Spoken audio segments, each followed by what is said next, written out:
Hey, it's your boy, Jimmy P, back with something ultra rare.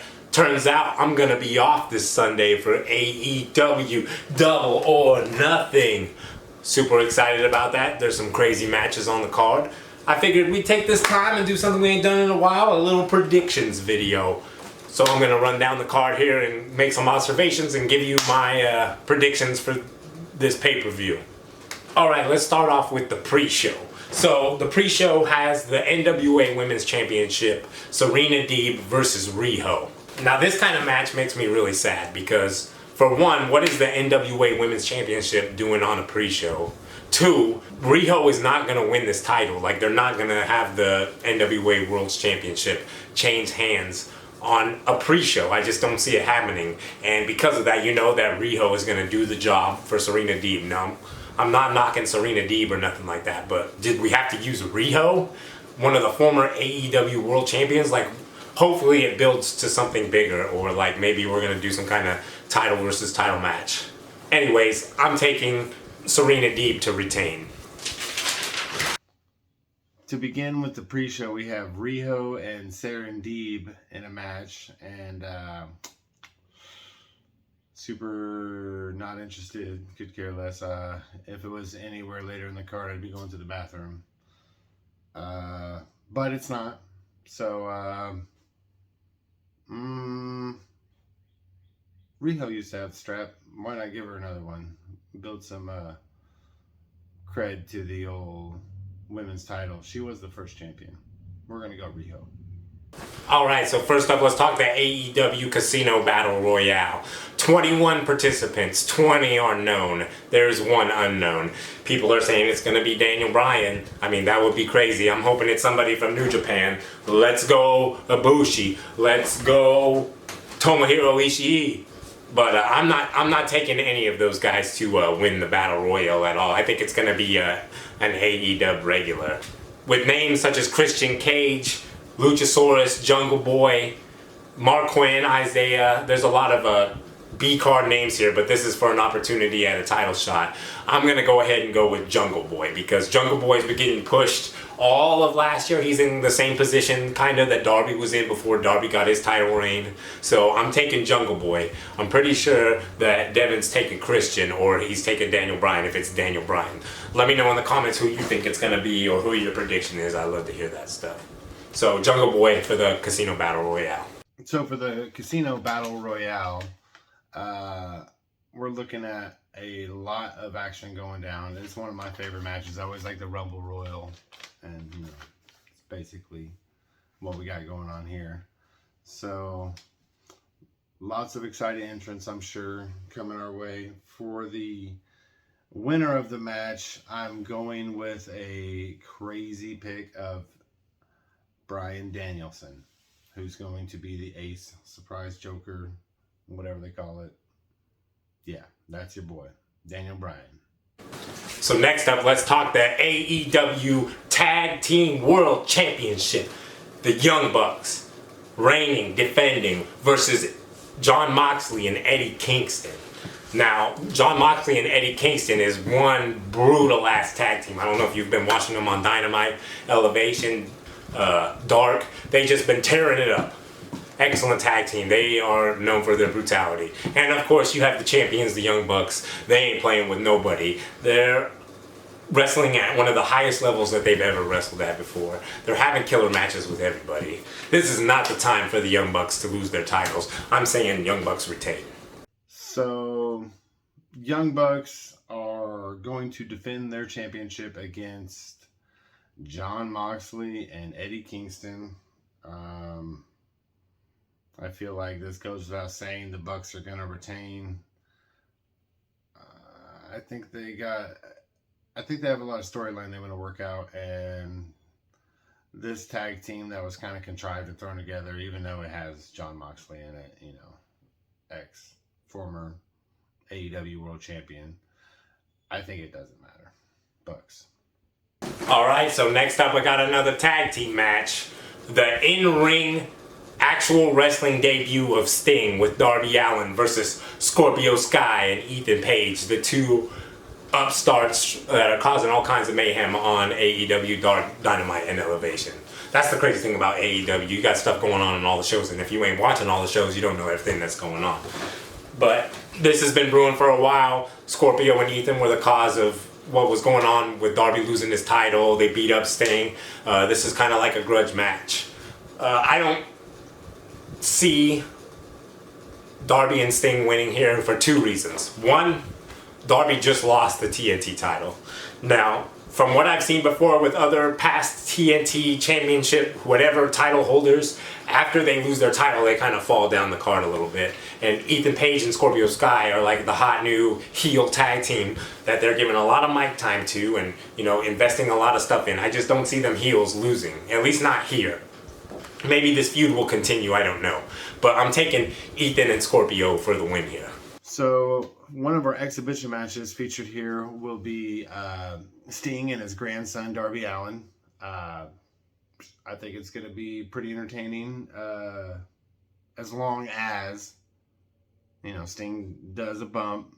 You know, there's going to be some shenanigans. There's going to be some outside interference. But I think you can count on the young Scorpio Sky and Ethan Page to win this match. Darby's already lost the title. They might as well go on ahead and let him and Sting pass on some of the heat to someone else. It only makes sense. We've got Scorpio Sky and Ethan Page for the dub.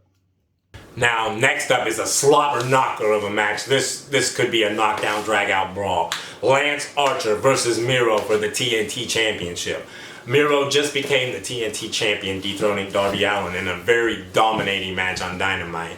Now, this is his first, title defense, so I don't see him losing. Lance Archer seems to be getting put into these positions where they'll move him up the card for a title fight or have him be in this big match, and then he always loses. So I'm not expecting him to win here. I mean, I don't know what they're going to do with that guy. They need to stop having him be in these positions if they want to have anybody take him seriously. But Miro is going to destroy this dude. Like he's going to destroy everybody for the next year. So I'm taking Miro to retain. Sorry, Lance Archer. Sorry, Jake Roberts. You might get killed. Miro.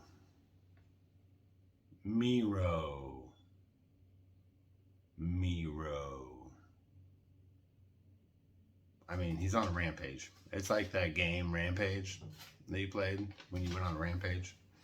That's what Miro's doing. It's going to be a bloodbath. Doesn't matter what the snake does.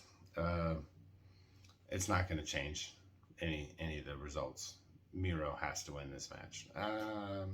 As much as I want Lance Archer to win, that would be interesting, but clearly Lance Archer's already established himself as a mid-tier jobber, so, you know, it'll be a good match.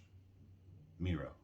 Alright, so I'm calling it right here. This might be one of the sleeper matches of the night. Hangman Page versus Brian Cage 2. Now, the first time that this happened, Brian Cage absolutely obliterated Hangman Page, knocked him out of the #1 contendership and put himself into that position. Now, Brian Cage has been teetering the fence on Team Taz. Is he gonna stay a heel? Is he gonna turn face? They had him kind of get out of line and stuff after the stuff with Darby and Sting.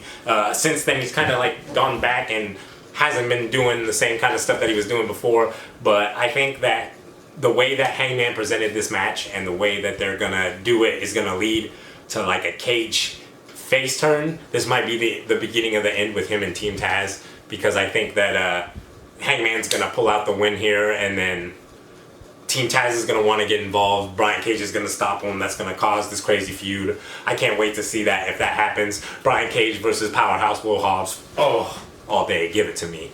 Anyways, I'm taking Hangman for the win here. We might see a Brian Cage turn, and I think this could be Hangman.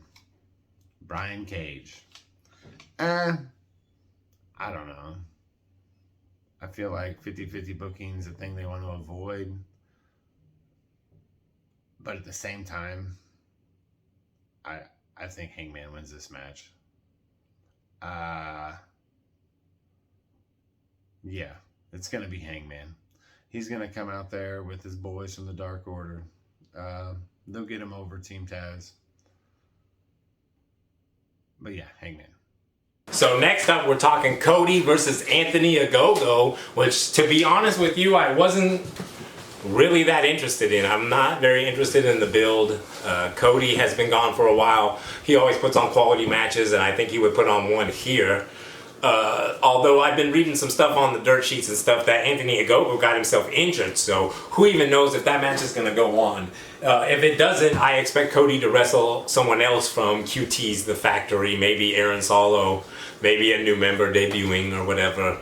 But this match, I had no interest in this, honestly. I want to see Anthony Gogo develop and prosper and everything like that, but I just haven't seen that much of him, and what I've seen on Dark, he needs a lot more to be in this position here, to be on this pay-per-view. So crossing my fingers that he's okay and that he can go, and I know Cody can bring a good match out of him.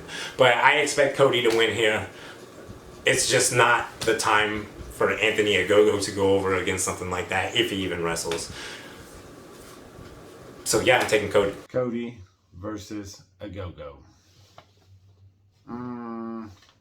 Feels gimmicky.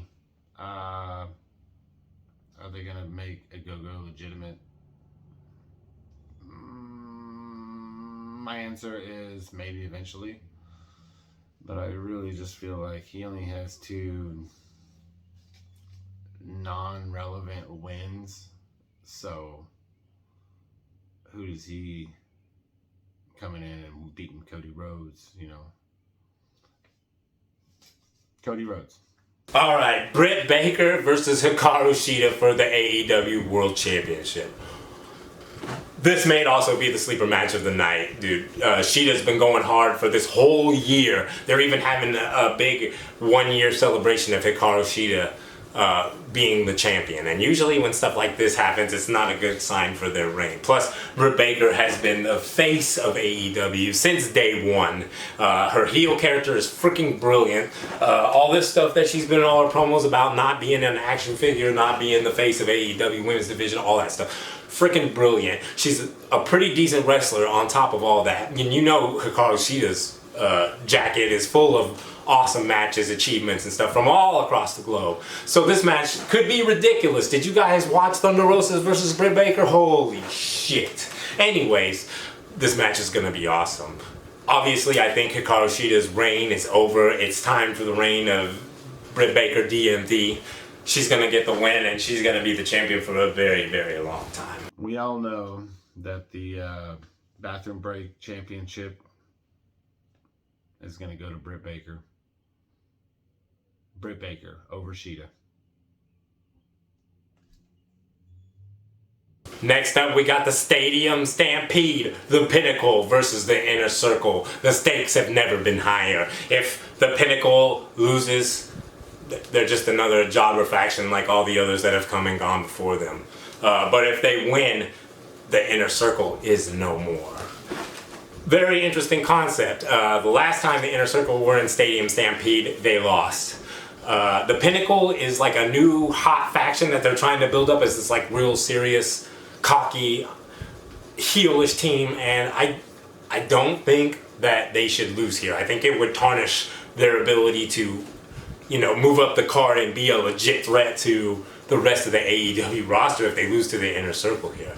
Now, a lot of people are like, the Inner Circle can't break up here, but actually they can. They've had a great run. They've done all kinds of stuff. Sammy needs to go do his own shit. I want to see TNT runs. I want to see championship runs. Let's go, Sammy. Sammy for president. Anyways, I just don't see them winning here. Like, it would be bad for the Pinnacle.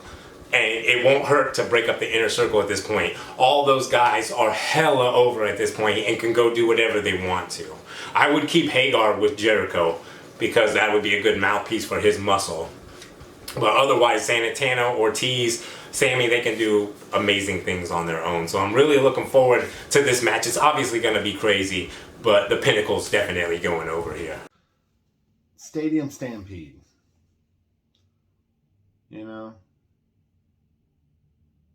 It's going to be interesting. I feel like 50-50 booking is something they definitely don't like.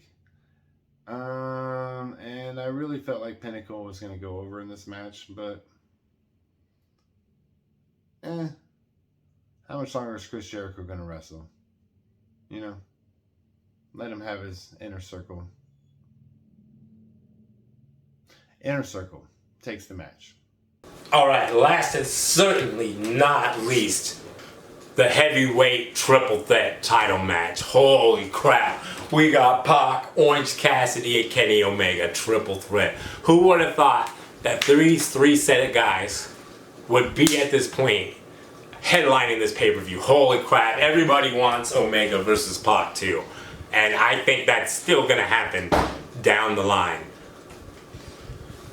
Kenny Omega, the belt collector, is not losing his belt here. I don't care what you guys think is going on. The stuff with whatever he's doing is going on far into next year, I'm guessing, or at least until the end of the year.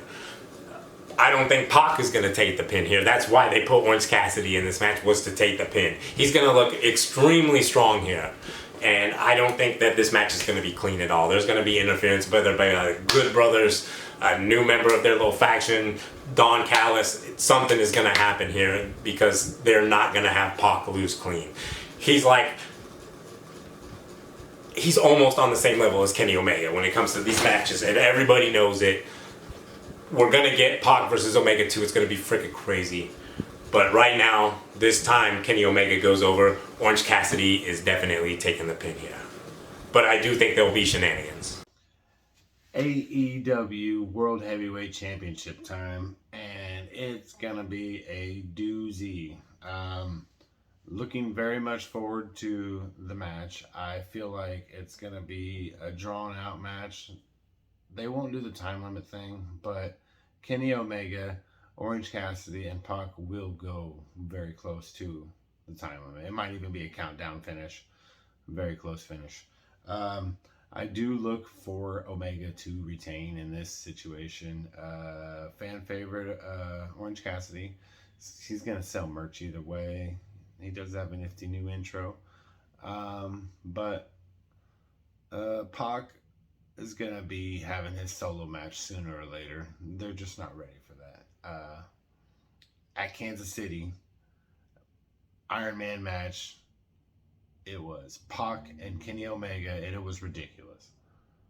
If you guys haven't seen this match, it was insane. And I don't see why they wouldn't get back to that feud in a one-on-one situation eventually. So, yeah. It's going to be Kenny Omega retaining the title. Alright, that's our predictions video for AEW Double or Nothing 2021. We'll have live reactions up after the pay-per-view, shortly after the pay-per-view, so look forward to that. Let me know what you think about my opinions and who I think is going to win, if I'm completely wrong or if you agree with me. If you want to make fun of me if I get all these wrong, feel free to do that in the comments. Just leave a comment. We love that stuff. Like, share, subscribe. Water Peach Productions. We've got a lot of stuff coming on for you in the future. Until next time, see ya.